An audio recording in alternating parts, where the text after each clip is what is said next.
My daughter-in-law stole my credit card. The next day, I saw the bill, $53,000 in jewelry and a trip.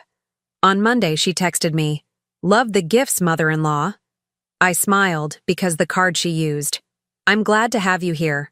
Follow my story until the end and comment the city you're watching from, so I can see how far my story has reached." My hands trembled as I stared at the credit card statement, the numbers blurring through tears I refused to let fall. $53,000 in a single day. My heart hammered against my ribs as I read each line item, each purchase more outrageous than the last. Tiffany & Co. and $18,000.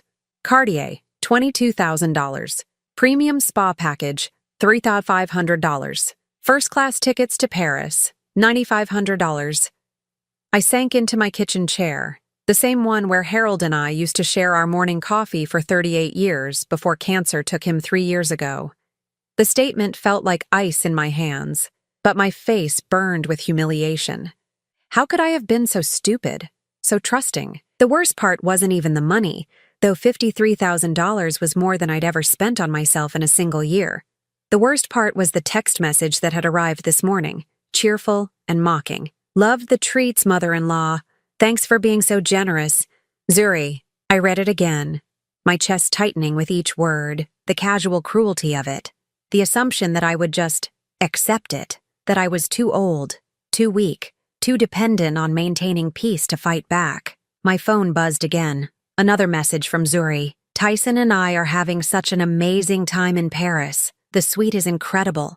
You should see the view from our balcony." Attached were photos. My daughter-in-law posing in what looked like a 5-star hotel, wearing jewelry I'd never be able to afford, her smile radiant with satisfaction. In one photo, she held up a champagne glass and a mock toast. The diamond bracelet on her wrist caught the light like a spotlight on my humiliation.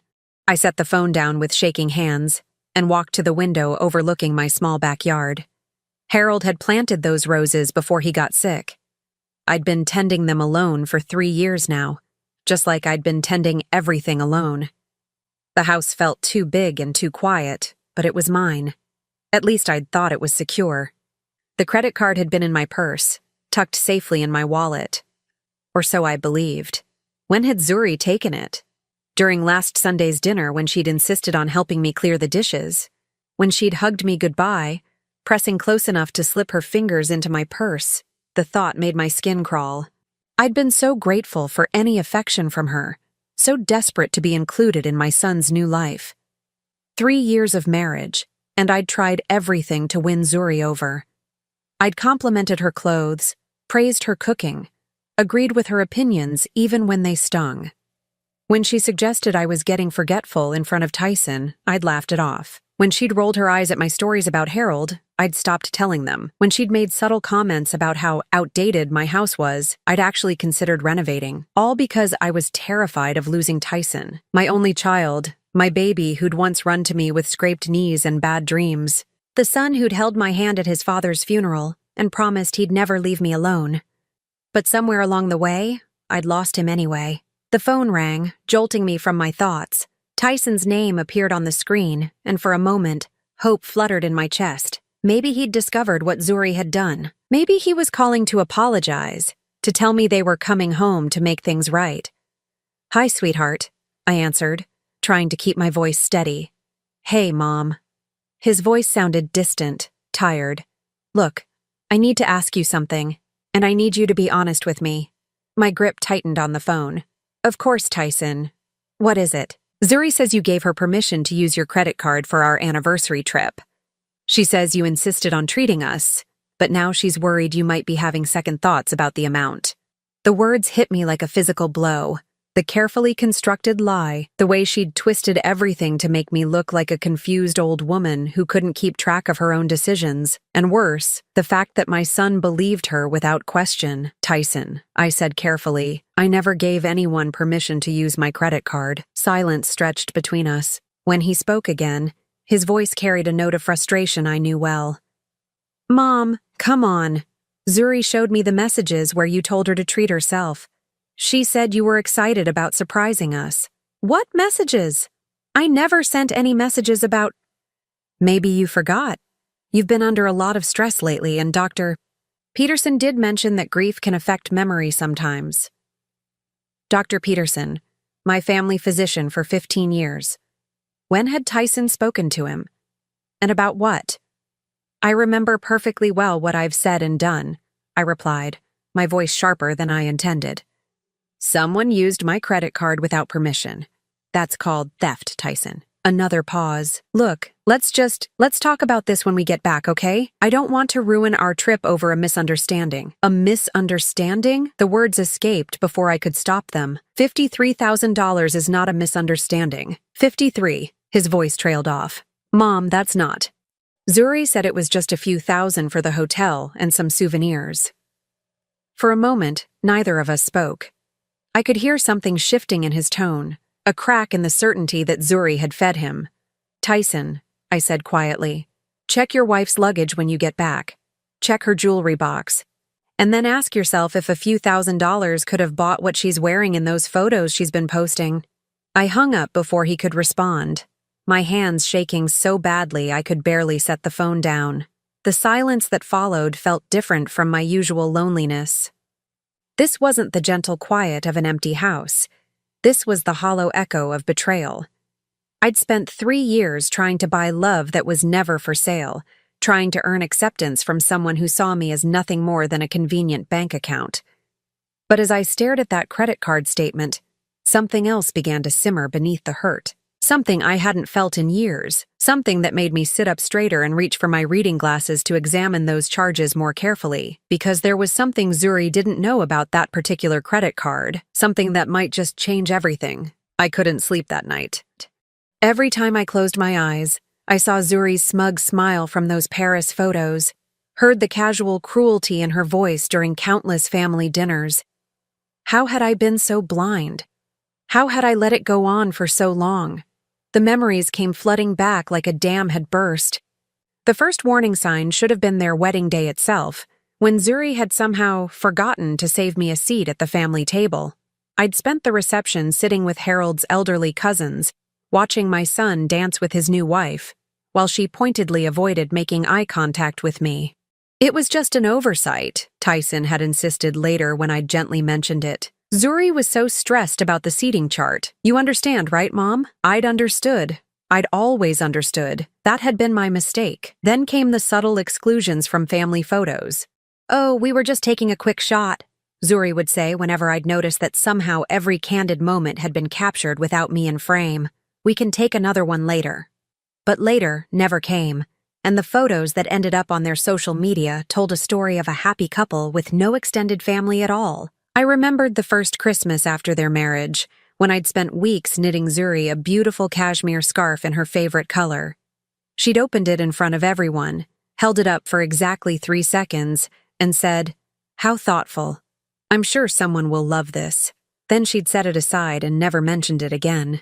Later, I'd seen it hanging in their coat closet with the tags from Goodwill still attached, but the worst memory, the one that made my chest tighten with fresh pain, was from this past Mother's Day. I'd invited them over for brunch, spent the entire morning cooking Tyson's favorite meals from his childhood. Zuri had arrived wearing a stunning new dress and immediately started taking photos of the food I'd prepared. "This is so authentic," she'd said, posting pictures to her Instagram. Nothing like homemade cooking from the older generation. She'd made my food sound like a museum exhibit, my cooking like some quaint relic from a bygone era. But what had really stung was watching Tyson laugh and encourage her, completely oblivious to how his wife was diminishing me with every word. That same day, as we'd sat around the table, Zuri had started talking about their future plans. "Tyson and I have been thinking about buying a bigger house," she'd said, cutting her pancakes into perfect small bites. "Something more modern, you know, with better security." She'd glanced meaningfully around my modest home, the same house where Tyson had grown up, where Harold and I had built 38 years of memories. "Of course, we'd want to be close enough to help when Agatha needs us," she'd added with fake concern. "As people age, they really shouldn't be living alone. It's not safe. I'm perfectly fine living alone," I'd said quietly. "Oh, I know you think you are," Zuri had replied, her smile never wavering. "But things can change so quickly at your age. Memory issues, falls, confusion about medications. It's really something Tyson and I worry about constantly. I remembered how my son had nodded along, how he'd started looking at me with new eyes, not with love and familiarity, but with assessment. Was Mom getting forgetful? Was she becoming a burden? The seed had been planted, and Zuri had been watering it ever since. There was the time she'd helpfully reorganized my purse while I was in the bathroom at a restaurant, then made a show of how confused everything was inside. The way she'd started speaking louder to me in public, as if I were hard of hearing. The concerned comments about how I'd repeated a story I'd told just once, months earlier. And then there were the financial probes, always wrapped in concern, always presented as helpful suggestions. Have you thought about setting up automatic bill payments, Agatha? It would be so much easier for you. Maybe we should look into getting you a financial advisor, someone to help manage your accounts. Tyson could be added to your bank accounts just for emergencies. You know, in case something happens. I'd resisted most of these suggestions, some instinct warning me to keep my independence. But I'd been softening, wearing down under the constant pressure disguised as care. The worst part was how she'd used my grief against me. Every mention of Harold became an opportunity to remind everyone how fragile I was, how lost I seemed without him. She'd pat my hand sympathetically whenever his name came up, as if I were a wounded bird that might shatter at any moment. It's so hard when older people lose their partners, she'd say to friends and family members when she thought I couldn't hear. They sometimes lose touch with reality a little bit. It's completely understandable. But it does make you worry. Now, sitting in my kitchen at 3 a.m, I could see the pattern clearly. Every kind gesture I'd made had been twisted into evidence of my declining mental state. Every attempt to maintain my independence had been portrayed as dangerous stubbornness. Every gift, every gesture of love, had been cataloged as proof that I was an easy target. I pulled out my laptop and did something I should have done months ago. I logged into my bank accounts, all of them, and started reviewing the statements. What I found made my blood run cold. This wasn't the first time. There had been other charges over the past 6 months, smaller amounts, spread out enough that I hadn't noticed the pattern. A $800 charge at a high-end restaurant on a Tuesday when I was home alone. A $200 payment to a spa I'd never heard of. Multiple charges at boutiques, department stores, and luxury retailers. Someone had been using my credit cards for months, testing how much they could get away with before I noticed. The $53,000 shopping spree in Paris wasn't an impulsive crime of opportunity. It was the culmination of a carefully planned campaign. But as I scrolled through the charges, something else caught my attention. Something that made me sit back in my chair with a mixture of horror and growing determination. The card that had been used for most of these unauthorized purchases wasn't one of my personal credit cards. It was tied to an account I'd almost forgotten about. The business account for Whitmore and Associates, the consulting company Harold and I had built together 30 years ago.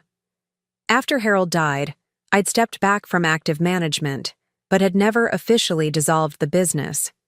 Tyson had been helping me wrap up the final contracts and handle the remaining clients. He'd been signatory on the account, authorized to make purchases for business expenses, which meant that technically, legally, every charge Zuri had made wasn't just theft, it was corporate fraud. And corporate fraud, I remembered from my years running the business, carried much more serious consequences than simple credit card theft. I closed the laptop and leaned back in my chair, my mind racing. For 3 years, I'd been playing defense, trying to accommodate and appease. I'd been so focused on not losing my son that I'd let his wife steal from me piece by piece. Dignity, and dollars both. But Zuri had made a crucial mistake. She'd gotten greedy, and in her greed, she'd used the wrong card. The card connected to a business that still existed, that still had legal protections and audit requirements, a business that was still, officially, mine. For the first time in months, I smiled, not the forced, pleasing smile I'd worn around Zuri, but something sharper, something with teeth. If she wanted to play games with an confused old woman, then perhaps it was time she learned that this particular old woman had been running a successful business since before Zuri was born. And I still remembered how to fight. The next morning, I did something I hadn't done in years. I put on my business suit. The navy blue Armani that Harold had bought me for our company's 10th anniversary still fit perfectly, though it felt strange after months of cardigans and comfortable slacks. I styled my silver hair the way I used to for board meetings, applied makeup with a steady hand, and looked at myself in the mirror. The woman staring back at me wasn't the grieving widow Zuri had been so carefully cultivating. This was Agatha Whitmore, co-founder of a multi-million-dollar consulting firm, the woman who had negotiated contracts with Fortune 500 companies and never backed down from a fight. I'd forgotten her, but she was still there. My first stop was downtown, to the office building where Whitmore and Associates had maintained its headquarters for 25 years. I still had a key, though I hadn't used it in over a year. The receptionist, Maria, looked up in surprise when I walked through the glass doors. "Mrs. Whitmore, I wasn't expecting you today." "Good morning, Maria. I need to access the company files and speak with our accountant. Is Jennifer available?" "Of course, let me call her." Maria's fingers flew over her phone. "She'll be right down." Jennifer Morrison had been our company's financial advisor for over a decade. When she emerged from the elevator, her expression was carefully neutral, but I caught the flicker of concern in her eyes. "Agatha, it's good to see you. What brings you in?" "I need to review all recent transactions on the company credit cards, particularly any charges made in the past 6 months." I kept my voice level, professional. "I also need to understand our current audit requirements and fraud protection policies." Jennifer's eyebrows rose slightly. "Is there a problem?" "There may be. I'd prefer to review the documentation before we discuss specifics." She led me to the conference room where Harold and I used to meet with clients, the same room where we'd celebrated our biggest contracts and weathered our most challenging negotiations. The familiar surroundings steadied me, reminded me of who I'd been before grief had made me small. Jennifer spread the statements across the mahogany table, and together we went through every charge. What I'd discovered on my laptop the night before was just the beginning. The unauthorized purchases stretched back 8 months, starting small and growing bolder over time. "These charges," Jennifer said, pointing to a series of transactions, "they're all coded as business expenses. But I don't recognize most of these vendors." I studied the list. Designer boutiques, luxury spas, high-end restaurants. Nothing that could possibly be considered a legitimate business expense for a consulting firm that had been winding down operations. "The card was issued to Tyson Whitmore as an authorized user," Jennifer continued. "He has signing authority as part of the business transition planning we discussed last year.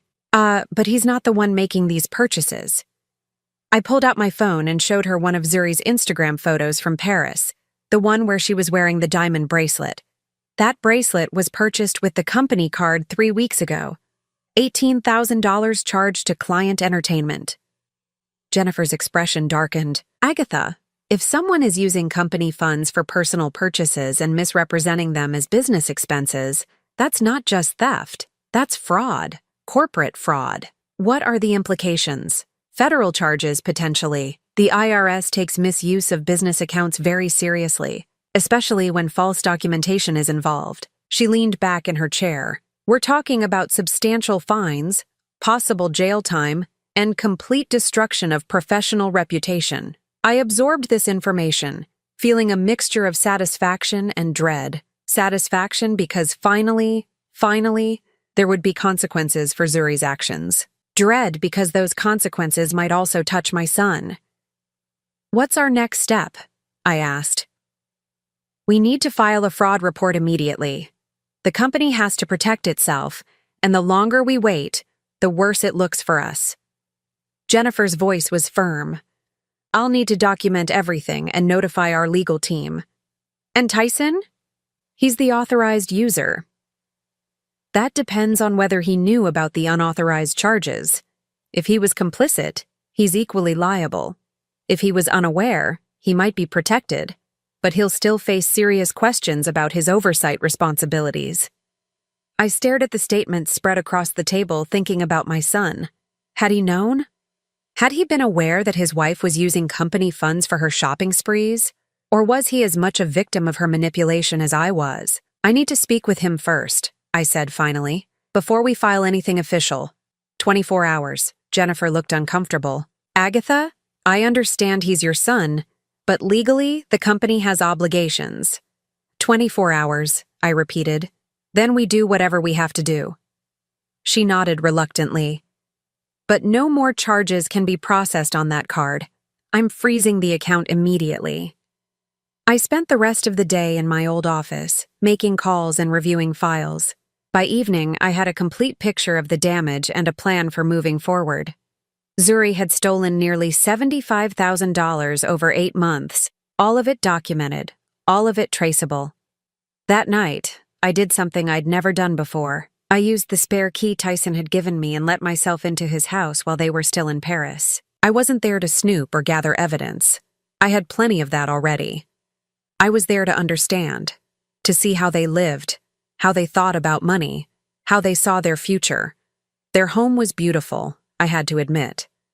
Expensive furniture, artwork that probably cost more than I spent on groceries in a year, a wine collection that belonged in a magazine. But as I moved through the rooms, I noticed something else. Bills, stacks of them, some marked past due, scattered across the kitchen counter like accusations. Credit card statements showing balances that made my theft pale in comparison. Mortgage payments that were months behind. A notice from their car dealership about missed payments on Zuri's BMW. They were drowning in debt, living a lifestyle they couldn't afford, maintaining appearances that were slowly strangling them financially. And my money, my company's money, had been keeping them afloat. I found Zuri's jewelry box in their bedroom, a massive thing that looked like it belonged in a museum. It was filled with pieces I recognized from the credit card statements. The diamond earrings from March, the pearl necklace from April, the tennis bracelet from May, a timeline of theft, displayed like trophies. But it was what I found in the bottom drawer that truly shocked me. A folder labeled Financial Planning that contained detailed research about my assets. Printouts of property records showing the value of my house. Copies of Harold's obituary with his business accomplishments highlighted. Internet searches about inheritance laws and power of attorney procedures. At the bottom of the folder was a handwritten note in Zuri's careful script. Timeline. Establish pattern of confusion. Memory issues. Get added to accounts by summer. POA by Christmas. Full access within 18 months. My hands shook as I read it again. 18 months. She'd been planning this for 18 months, systematically working to take control of everything Harold and I had built together. The credit card theft wasn't impulsive greed.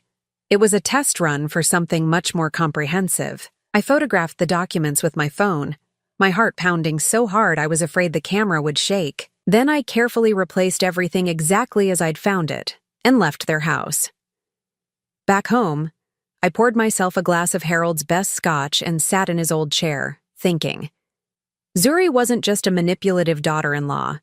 She was a predator who had identified me as prey and had been systematically hunting me for over a year. But she'd made one crucial error in her planning. She'd assumed I was exactly what I appeared to be, a lonely, grief-stricken widow who would be grateful for any attention and easily controlled.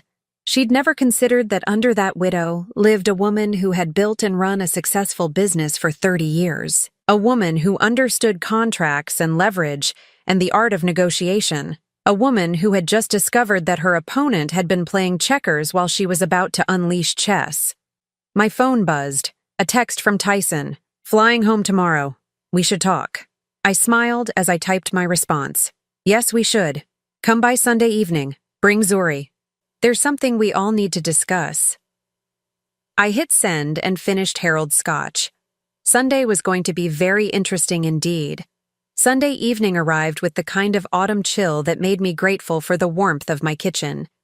I'd spent the day cooking Tyson's favorite meal, pot roast with all the fixings, the same dinner I'd made for his homecoming since he was a boy.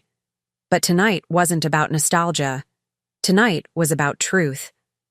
They arrived exactly on time, Zuri looking radiant in what I now recognized as a new designer outfit, probably purchased with my stolen money. Her diamond bracelet caught the light as she hugged me, the same bracelet I'd seen itemized on the company credit card statement. Agatha, you look wonderful, she said, her voice honey-sweet. I hope you weren't too worried about us. I know you can get anxious when you can't reach Tyson. The subtle dig was perfectly delivered, designed to reinforce the narrative of an anxious, dependent mother. I smiled and nodded, playing my part for just a little longer. I'm so glad you're both home safely. Come, sit down. Dinner's ready. As we settled around the dining table, I studied my son's face. He looked tired, stressed in a way that hadn't been there before their trip. His eyes kept darting between Zuri and me, and I could see the internal struggle playing out. Something had shifted during their time in Paris. So tell me about your trip, I said, serving the pot roast. It looked absolutely beautiful from the photos. Zuri launched into an elaborate description of their hotel, the restaurants, the shopping. She was animated, glowing, describing each luxury in perfect detail, but I noticed she was careful to avoid mentioning specific costs. The suite was incredible, she said, cutting her meat into precise small pieces. Floor-to-ceiling windows overlooking the Eiffel Tower. And the shopping. Oh, Agatha. You would have loved some of the boutiques. So elegant, so sophisticated. I'm sure, I replied. And the jewelry. That bracelet is stunning. She held up her wrist, letting the diamonds catch the light. This old thing? I've had it forever, though I did pick up a few new pieces while we were there. You know how it is. When in Paris. The lie rolled off her tongue so easily, so naturally. I glanced at Tyson, wondering if he'd caught it, but his expression was unreadable. Actually, I said carefully, I wanted to talk to you both about something. I've been reviewing some financial statements and I found some unusual charges. Zuri's fork paused halfway to her mouth, but her smile never wavered. Oh? What kind of charges? Credit card purchases I don't remember making. Large amounts. I'm wondering if perhaps someone gained access to one of my cards. The silence that followed was electric. Tyson set down his fork and looked directly at his wife. Zuri, didn't you say Mom gave you permission to use her card for the trip? I watched Zuri's face carefully. For just a moment, a flicker of uncertainty crossed her features. Then the mask was back in place, complete with wounded innocence. Of course she did. Agatha, surely you remember our conversation. You insisted on treating us for our anniversary. You said it was your gift to us. What conversation was that? I asked gently. The one we had last Sunday after dinner. You walked me to the car and pressed the card into my hands. You said you wanted us to have a special trip, that Harold would have wanted you to be generous with family. The invocation of Harold's name was a masterstroke, designed to make me doubt myself, to make any challenge seem like a betrayal of my late husband's memory. It was exactly the kind of manipulation I'd been falling for. But not tonight. That's interesting, I said, pulling a folder from the sideboard behind me. Because according to these records, the card you used wasn't one of my personal credit cards. I spread the statements across the table between us, watching both their faces as they processed what they were seeing. These charges were made to the Whitmore and Associates business account, the consulting company your father and I built together, Tyson, the company that's still legally active, still subject to federal audit requirements. Tyson's face went pale. Mom, I don't understand. You said the business was being wound down. It is. But it's not dissolved, which means every purchase made on company accounts has to be documented as a legitimate business expense. I pointed to the Paris hotel charges. Can you explain how a luxury suite in Paris qualifies as a business expense for a consulting firm? Zuri's composure finally cracked. This is ridiculous. You're making a big deal out of nothing. It was just a credit card mix-up.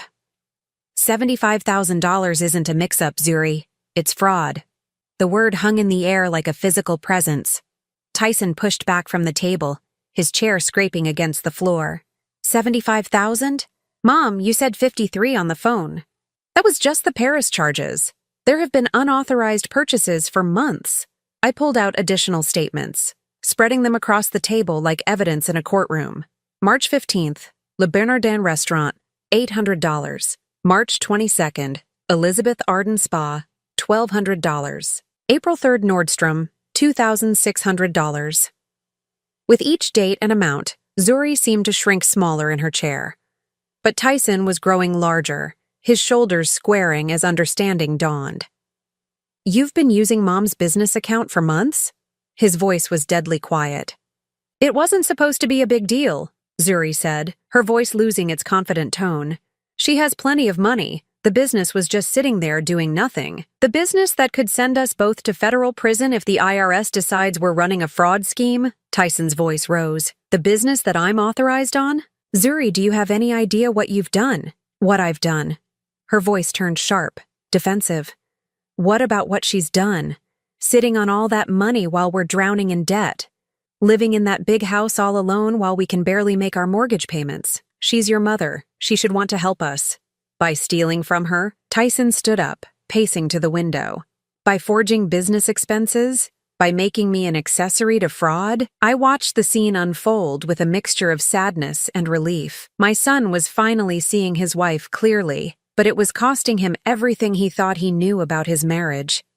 There's more, I said quietly, pulling out my phone. I showed them the photos I'd taken of Zuri's planning documents. I found these in your house. Tyson took the phone, scrolling through the images. With each photo, his expression grew harder, more distant. When he reached the timeline document, he actually laughed, but it was a sound devoid of humor. Power of attorney by Christmas, he read aloud. Full access within 18 months. He looked up at his wife, and I could see the exact moment his love died. You were planning to take everything. Not just from Mom, but from me too. Once you had control of her assets, how long before you decided you didn't need me anymore? Zuri's face was flushed now, her careful composure completely gone. It's not like that. I love you, Tyson. I was doing this for us, for our future. No, he said, his voice steady and cold. You were doing this for you. You've been lying to me for months, maybe years, making me think Mom was getting confused, that she needed us to take care of her finances. You turned me against my own mother. She was never there for you growing up. Zuri's voice turned desperate, vicious, working all the time, leaving you with babysitters. She doesn't deserve your loyalty. Stop. The word came out like a whip crack. Tyson's face was stone. Don't you dare talk about my mother that way. She worked to provide for us after Dad died. She built a business that put me through college, that gave us the foundation for everything we have. Everything we had, Zuri corrected bitterly. Because now we're going to lose it all, aren't we? The house, the cars, everything. All because you can't stand up to your precious mommy. I stood up slowly, feeling every one of my 65 years. Actually, Zuri, that depends entirely on what happens next. Both of them turned to look at me. Tyson with hope, Zuri with calculation. I've spoken with our company's legal team. The fraud report hasn't been filed yet. The charges could still be resolved as a family matter, repaid with interest and penalties. No criminal charges, no federal investigation. What's the catch? Zuri asked, because she was smart enough to know there would be one. I looked at my son, seeing Harold's integrity in his eyes, the same moral compass that had made me fall in love with his father. The catch is that this ends now, all of it. The manipulation, the lies, the theft. And there are going to be consequences. I could feel the tide turning, the power dynamic shifting back to where it belonged. For the first time in 3 years, I wasn't the vulnerable widow begging for scraps of affection. I was Agatha Whitmore, and I was done being anyone's victim. The silence in my dining room stretched like a taut wire, ready to snap. Zuri sat rigid in her chair, her designer dress suddenly looking like armor that hadn't quite protected her. Tyson stood by the window, his reflection ghost-like in the dark glass, shoulders bent under the weight of everything he'd just learned. What kind of consequences? Zuri asked, her voice carefully controlled, but I could hear the fear underneath. I walked to my desk and retrieved a manila folder I'd prepared earlier. Inside were documents that would change everything. Contracts, legal papers, and financial statements that told the real story of the past 3 years. First, I said, settling back into my chair with the folder in my lap, you're going to return every single item purchased with company funds.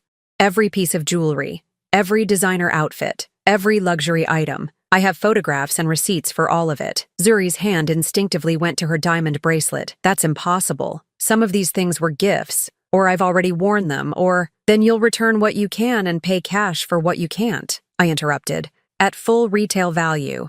not what you might get selling them secondhand. With what money? She snapped, her mask finally slipping completely. You know we don't have that kind of cash. Then you'll figure it out, get a job, sell your car, downsize your lifestyle. I opened the folder and pulled out the first document. Because the alternative is federal fraud charges, and I don't think orange is really your color. Tyson turned from the window, his face haggard. Mom, what else? You said consequences, plural. This was the hard part, the moment I'd been dreading and anticipating in equal measure. I pulled out a second set of papers. Zuri will sign a promissory note for the full amount stolen, plus interest and penalties. $78,467, to be repaid over 5 years at market interest rates. That's almost $16,000 a year. Zuri's voice rose to a near shriek. We can't afford that. You should have thought of that before you decided to finance your lifestyle with my money. I kept my voice level, professional. But there's more. You'll also sign a statement admitting to the unauthorized use of company funds, which I'll hold as insurance against future misunderstandings. Zuri's face had gone pale beneath her expertly applied makeup. You're trying to destroy me. No, Zuri. You destroyed yourself. I'm just making sure you can't destroy anyone else. I pulled out the final document, the one that would hurt the most but was absolutely necessary. And you'll agree to have no contact with me moving forward. No family dinners, no holiday gatherings, no attempts at reconciliation. You'll stay away from my home, my business, and my life. You can't do that. Zuri shot to her feet, her chair scraping against the floor. You can't cut me off from family. What about Tyson? What about any future grandchildren? I looked at my son, seeing the pain in his eyes, but also something else, relief. As if a weight he hadn't realized he'd been carrying was finally lifting. Tyson is my son, and he'll always be welcome in my home. But you've proven that you can't be trusted, and I won't subject myself to further manipulation. This is insane, Zuri said, pacing now like a caged animal. You're breaking up our marriage over money, over a misunderstanding. I'm not breaking up anything, I replied calmly. I'm simply protecting myself from someone who has spent the last 3 years systematically trying to steal everything my husband and I worked for. What you and Tyson decide to do about your marriage is between the two of you. Tyson finally spoke, his voice quiet but firm. She's right, Zuri. About all of it. Tyson, you can't seriously be taking her side. There are no sides here, he said, turning to face his wife fully. There's right and wrong. And what you did was wrong. Not just the stealing, but the lying, the manipulation, trying to turn me against my own mother. Zuri's expression shifted, becoming pleading, desperate. Baby, please. I made some mistakes, yes, but I was doing it for us, for our future. Your mother has more money than she could ever spend, and we're struggling. I was just trying to even things out. By committing fraud? By planning to have her declared incompetent so you could steal everything? Tyson's voice was getting louder, 3 years of suppressed frustration finally finding its voice. I read those documents, Zuri, your timeline, your plans. You weren't trying to help our marriage. You were planning to get rid of me too once you had control of Mom's assets. That's not true. Then explain the research about divorce settlements in the same folder. Explain why you were looking up how to protect assets during dissolution of marriage proceedings. Zuri's mouth opened and closed silently. She'd been caught, completely and thoroughly, and for the first time since I'd known her, she had no clever response. I stood up, feeling stronger than I had in years. You have 48 hours to decide. Sign the agreements and we handle this privately, or I file the fraud report and let the federal government sort it out. Your choice. And if I refuse? If I call your bluff? I smiled, and it wasn't a pleasant expression. Try me. I spent 30 years in business, Zuri. I've negotiated with corporate executives who would eat you for breakfast and use your bones as toothpicks. You're not nearly as intimidating as you think you are. Something in my tone must have convinced her because her defiant posture crumpled. She looked around the room as if seeing it for the first time. Really seeing it. The family photos that didn't include her. The comfortable, lived-in furniture that spoke of decades of genuine happiness.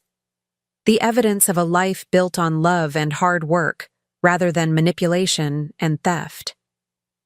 "This isn't over," she said finally, but the words lacked conviction. "Yes, it is," I replied. "It's been over since the moment you decided to steal from me. You just didn't realize it yet." Zuri grabbed her purse and stalked toward the door, then turned back one final time. "You'll regret this, both of you. When you're sitting alone in this house with no family left, you'll remember this night. I've been alone for 3 years, Zuri. The only difference is now I won't have to pretend otherwise." She slammed the door hard enough to rattle the windows. In the silence that followed, Tyson and I stood looking at each other across the debris of our shattered family. "Mom," he said finally, his voice breaking. "I'm so sorry. I should have seen it. Should have protected you."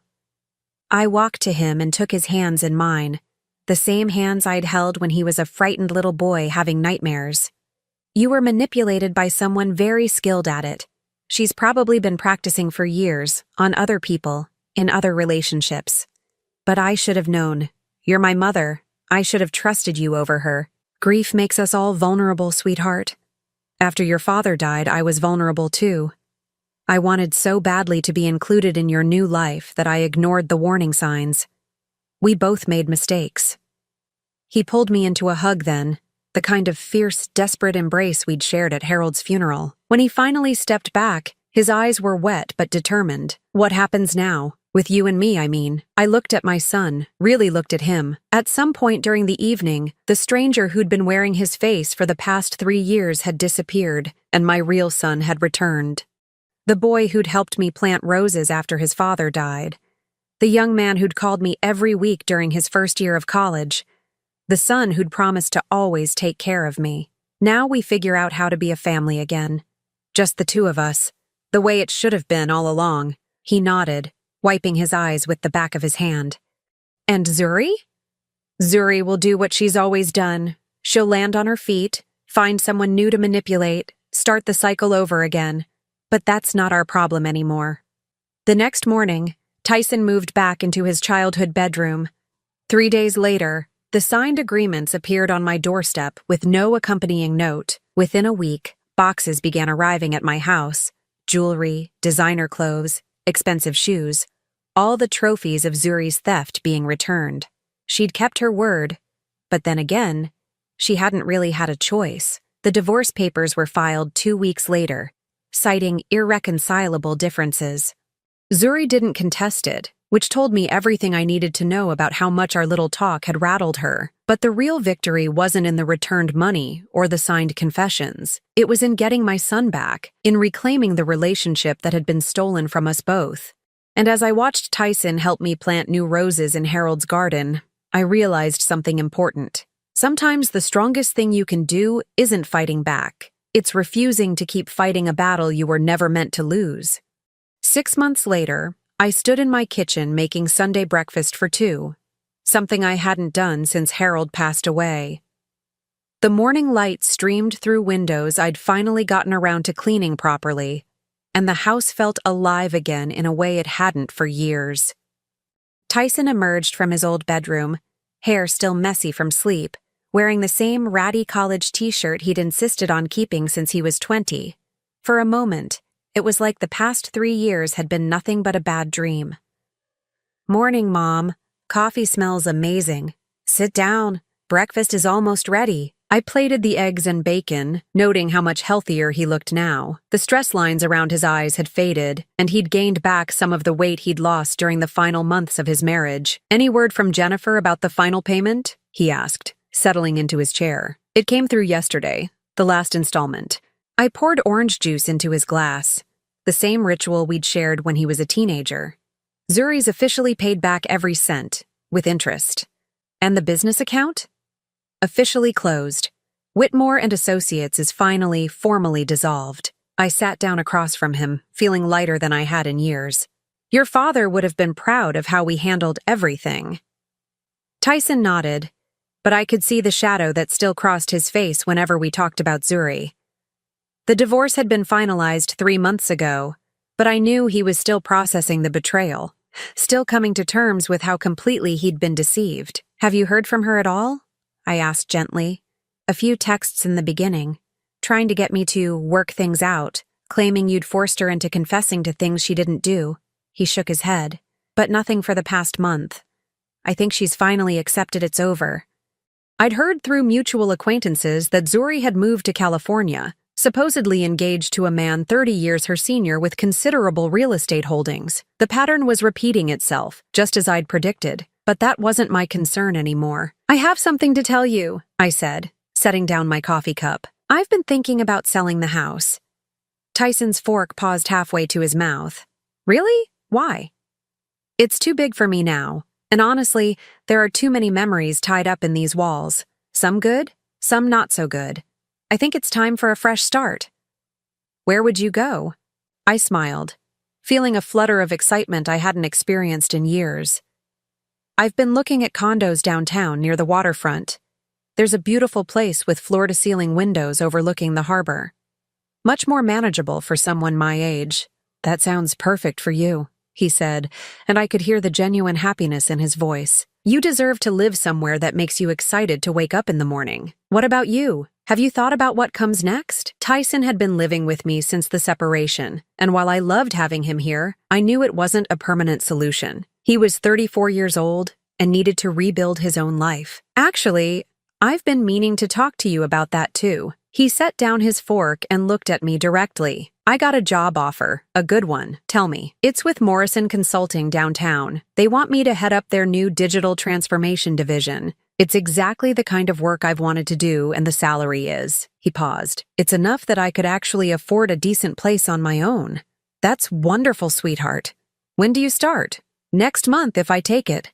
But I wanted to make sure you'd be okay on your own first. I reached across the table and covered his hand with mine. Tyson, I've been taking care of myself for 65 years. I think I can manage a little while longer. I know, but after everything that happened with Zuri, I worry about leaving you vulnerable to what? Another manipulative daughter-in-law? I laughed, surprising myself with how genuine it sounded. Honey, I learned my lesson. The next woman you bring home is going to have to pass much more rigorous inspection. The next woman I bring home is going to have to understand that my mother is a force of nature who's not to be underestimated, he said with a grin. I think that'll weed out most of the gold diggers. After breakfast, we drove to the waterfront condo I'd been considering. The real estate agent, a pleasant woman named Sarah, met us in the lobby of a converted warehouse building that had been transformed into luxury residential units. This is the one I mentioned, she said, leading us to the elevator. 10th floor, corner unit, spectacular views. When she opened the door, I heard Tyson's sharp intake of breath. The space was stunning. Open concept, modern kitchen, hardwood floors, and windows that showcased the harbor like a living painting. Mom, this is incredible, he said, walking to the windows. Look at that view. I joined him, watching sailboats drift across the blue water like white birds. For the first time in years, I could picture myself somewhere new, somewhere that belonged entirely to me. The building has excellent security, Sarah continued. A fitness center, a rooftop garden, and a concierge service. It's very popular with professional women who want luxury without the maintenance headaches of a house. What's the HOA situation? I asked, because Harold had taught me to always understand the hidden costs. Very reasonable for what you get. About $400 a month covers all utilities except cable and internet, plus all the amenities. I walked through the bedroom, noting the walk-in closet and spa-like bathroom. Everything was clean, modern, efficient. Nothing like the rambling house where I'd raised Tyson, but that was exactly what I wanted. I'll take it, I said. Sarah blinked. Don't you want to see some comparable units? Think about it for a few days? I've been thinking about it for months. This is perfect. 3 weeks later, I signed the papers. 2 weeks after that, the moving trucks arrived at my old house. Tyson had taken a few days off from his new job to help with the transition, and we worked side by side sorting through 40 years of accumulated memories. What about this? He asked, holding up a photo from his high school graduation. Zuri had insisted on taking it, cutting me partially out of the frame so she could stand closer to Tyson. Trash, I said without hesitation. And this one? a family photo from last Christmas. All of us smiling stiffly around the tree. Trash. Mom, you're throwing away everything that has Zuri in it. Exactly. I'm not keeping reminders of someone who tried to destroy our family. He was quiet for a moment, then held up another photo, just the two of us at Harold's grave on the first anniversary of his death. What about this one? I took it from him, studying our faces. We both looked lost, grieving, but we were together. Real in a way that none of the later photos with Zuri had ever been. That one goes in my bedroom. By evening, the house was empty except for the few pieces of furniture the new owners had agreed to purchase. I stood in the living room where I'd spent so many evenings with Harold, where I'd raised my son, where I'd been systematically diminished by a woman who saw me as nothing more than an obstacle to overcome. Any regrets? Tyson asked, joining me in the doorway. None, I said, and meant it completely. The condo felt like a sanctuary. Everything in it was chosen by me, for me, without having to consider anyone else's preferences or needs. I decorated it simply but elegantly, with artwork I loved and furniture that was comfortable rather than impressive. On my first evening there, I sat on my new sofa with a glass of wine, watching the sunset paint the harbor in shades of gold and pink. My phone buzzed with a text from Tyson. How's the first night in the new place? I typed back, perfect. Absolutely perfect. Dinner Sunday? I found this great little Italian place. It's a date, but I'm buying. I want to celebrate my freedom. 3 months into my new life, I did something I hadn't done in decades. I joined a book club, then a photography class, then a walking group that met every Tuesday morning at the waterfront. I was making friends again. Real friends who knew me as Agatha the individual, not Agatha the mother or Agatha the victim. Women who had their own interesting stories, their own accomplishments, their own perspectives on life. One evening, as I was coming back from book club, I found Tyson waiting in my lobby with a bottle of champagne and a huge grin. What are we celebrating? I asked. My promotion, and your freedom, and the fact that we both survived the worst thing that ever happened to our family and came out stronger. We went up to my condo and opened the champagne on my balcony, watching the lights begin to twinkle across the water. I love you, Mom, he said suddenly, and I'm sorry it took me so long to find my way back to who I really am. I love you too, sweetheart, and I'm not sorry about any of it. Really? Not even the stolen money? Not even that. Because if Zuri hadn't gotten so greedy, if she hadn't made that one crucial mistake with the business account, she might have succeeded. She might have actually gotten power of attorney, taken control of everything, maybe even had me declared incompetent. I took a sip of champagne, feeling the bubbles dance on my tongue. Instead, she taught me that I'm much stronger than I thought I was, that I don't need to accept crumbs of affection from people who don't really love me, that I can build a life that's entirely my own. So, what comes next? I smiled, looking out at the harbor where boats moved freely across the water, untethered and heading toward whatever destination they chose. Whatever I want. For the first time in my adult life, whatever I want. And for the first time in years, that felt like the greatest gift of all. Now I'm curious about you who listened to my story. What would you do if you were in my place? Have you ever been through something similar? Comment below, and meanwhile, I'm leaving on the final screen 2 other stories that are channel favorites, and they will definitely surprise you. Thank you for watching until here.